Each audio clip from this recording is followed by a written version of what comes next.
तुला जे वाटतंय ते त्याला किंवा तिला तसं करावं, तसं वागावं असं वाटत नसेल, तर तो सर्वस्वी त्यांचा प्रश्न आहे. आणि ह्यात तू निव्वळ तुझे मत मांडू शकतोस, पण स्वभावाला औषध देऊ शकतोस का? कधीच नाही. हे असं होतं ना, भांड उलटं ठेवलंय, पण भांड भरत का नाही ह्यावर तू सतत विचार करत असतोस.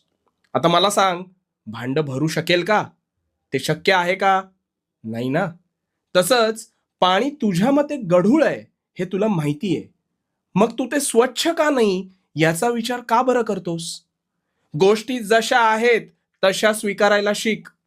तुझी मतं त्यावर लादून काडी मात्र फरक पडणार नाही. मग लोकांचा विचार करण्यापेक्षा तुझी सत्सद विवेकबुद्धी वापरून स्वतःचा विचार कर. नको दुसऱ्यांच्या दोषाचे गाण गाऊस. त्यांनी निव्वळ तुझीच ऊर्जा